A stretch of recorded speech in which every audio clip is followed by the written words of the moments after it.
let's see if YouTube wants to work today for day 6 of my rebuild. It looks like it is. Now, that's really good.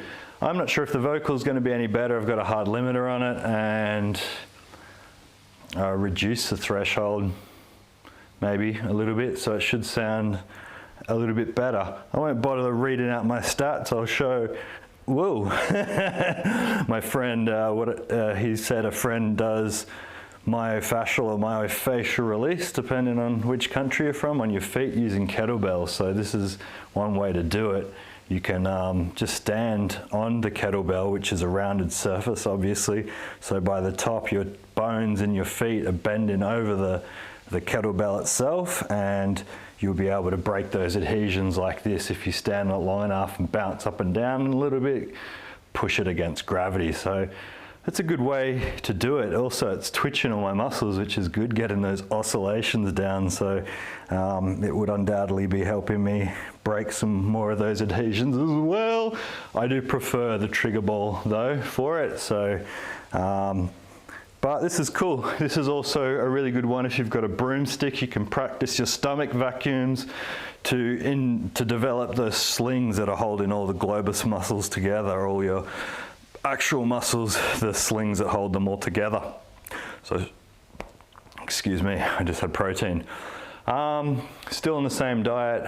I will review some limiter settings and audio settings for this video to make it a little bit clearer to understand. I have a feeling from feedback that it might not be so easy to understand.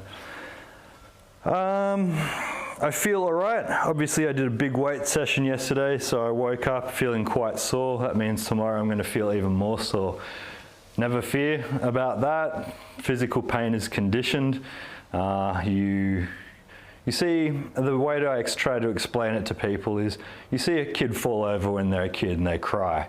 And then they fall over again and they cry. And then when they get older, they fall over and they do the Peter Griffin, you know, they'll stack it hard and be like, ah, ah, for ages. And then, you know, in the end, you stack it by stack at Australian colloquialism to falling over. You fall over and hit the deck hard and you just like, oh, and you're looking to see if you've cracked your phone. You don't even, you know, respond to any pain. Pain is conditioned. The people who fear physical pain have never had it before, which is fine, you know, there's nothing wrong with that. But then the people that will be like, oh, I just don't do exercise. I don't do exercise, you know, it's like, that's not really a valid response, you know. You have to exercise. I'm convinced that the output of your brain requires, at least from what I've been told, 35 minutes of intermediate exercise a day. This came from a surgeon, so Google it if you like. I don't really care. I do exercise that much every day, so if it's right, I'm cool. If it's not, then I still get exercise, which I enjoy. So you can't cut corners. You've got to do something every day. Every day, you know. People are like, I'm healthy. It's like, okay, what does that mean? It means you sleep, right? If you don't sleep for 8 days, you're dead, right? You've got to sleep every night, you know, without fail. Dr. Matthew Walker, I believe, was a book, Why We Sleep, said it's not just 8 hours in bed, it's 8 hours sleep that's recommended, which takes people, you know, say 9 hours before they can actually get to sleep. So really plan that in. Water is obviously required for health. You've got to drink a lot of water. Food and a healthy diet with a macronutrient breakdown, salt, vitamins, minerals, that all has to be there. For some reason, exercise has become obscured recently, like you can be healthy without it. And it's just like people don't understand, like the car analogy, you're putting stuff into your body, you've got to process it, right? And if you don't process it, you expel it, and like your body will always process it out, you know? But for your liver and your kidneys and everything, you've got to increase that blood pressure doing stuff to really filter everything out and improve your health. Like a sedentary lifestyle is almost a guarantee in the future for some complicated health issues to arise. Especially for the fact that people drink, smoke, have poor diets, are stressed, have that big build-up of cortisol, and yeah, just generally have bad habits. So you can't cheat it, you got to do it. You can do the bare minimum, which is what I'm trying to teach people at the moment, that consistency is more important than endurance and intensity.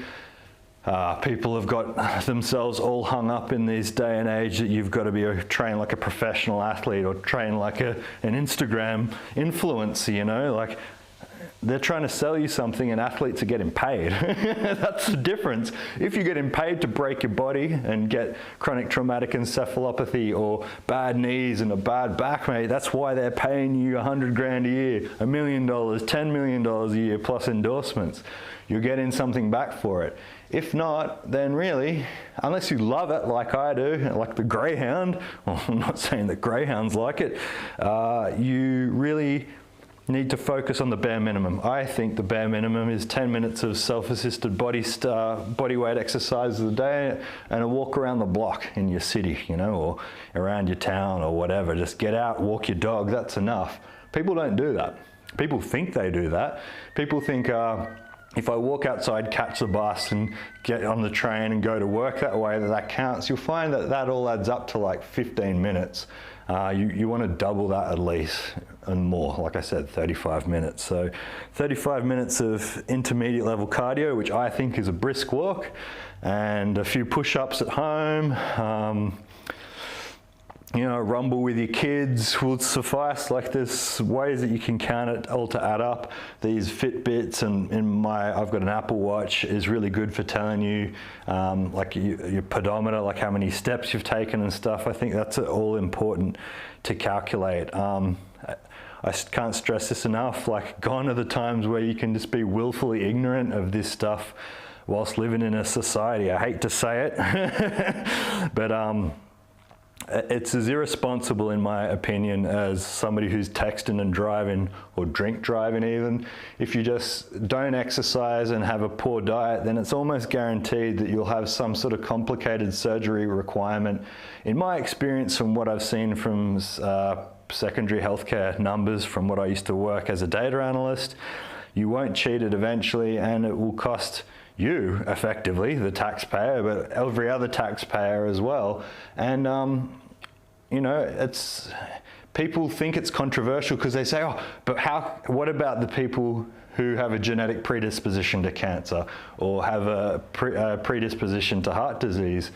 They don't understand that that's a very small percentage of the population, right? They do exist, of course. You know, you can get, it's like there was a TV show called Generation Kill on HBO, where it was a captain, I believe, in the military. I can't remember his rank, but he had he's like a really croaky voice. And he's like, oh, I had lung cancer. And they're like, are you a smoker? And he's just like, no, just unlucky, right?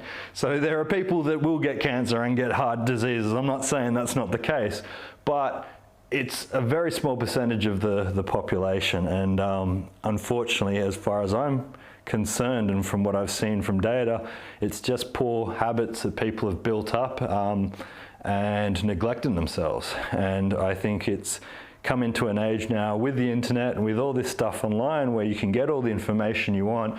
And I can't stress this enough, do the bare minimum. I'm not saying go out there and get ripped and get massive and jacked and do steroids and eat all day and become a professional athlete or influencer. Like, those people are, yeah, like I said, they're influenced by money. And most people don't have something else with their lives, children, family, a different career, whatever. But that doesn't mean you can just put it in a too hard basket and just block it off. And so I know people now in their 30s from friends of mine that have got serious health complications as a result, or have started to realize that, oh, I'm starting to get chubby, or I'm starting to get, you know, back pains or breathing problems, sleep apnea, all these problems, and like, I've got to do something about this. My idea for younger kids is, why not do it before it gets to that stage, right? So if you're going to do something, just like anything else in life, why did you get good at a video game? You played it, right? Why did you get good at sleeping and learn? You just do it all the time. You know how to relax and lie in bed and, you know, hopefully, and rest. You learn how to make food by consistently doing it.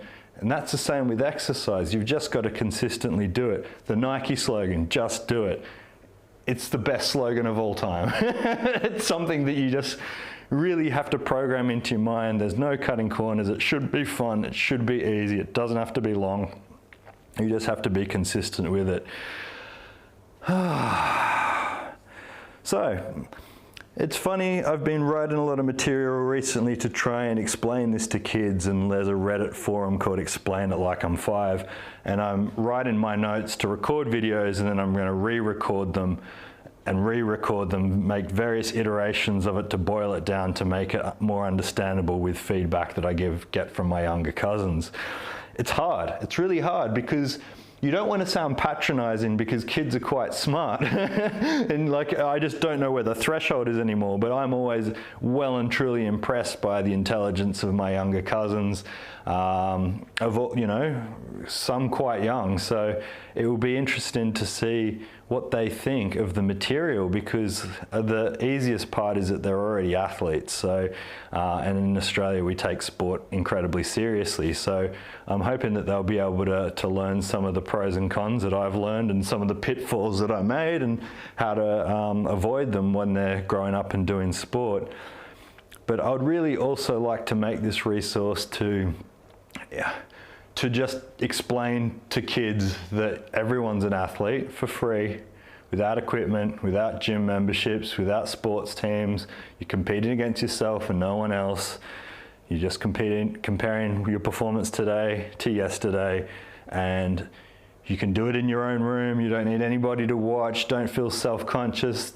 It's like the dance like nobody's looking at you, you know? Like, don't be influenced by people. Don't be influenced by influencers and people online. Like, it's such a toxic time for kids to be growing up with. And I hear people, it blows my mind. Oh, but they've got free music on Spotify. We didn't have free music when we were growing up. It's like, yeah, but we had privacy when we were growing up. We had stability when we were growing up. And they're trying to tell me that free music makes this like wondrous perk for these kids growing up in this time of Big Brother surveillance. It's like, are you kidding? This is a horrible time for kids to grow up. And it's been really testing for me to see kids struggle with this environment where they're getting self-conscious and really bad, social anxieties, because they're worried about what people will say about a post at them from somebody, a photo that somebody took at a party, or, oh my goodness, like, it's a horrible time for kids. It's a really horrible time for kids. And people think that it's this wondrous time, and that they've got all these opportunities. It's just like, I don't really agree with that. I mean, I still do produce on Cubase music, right? Drum and bass music, heavy metal, a whole bunch of different music.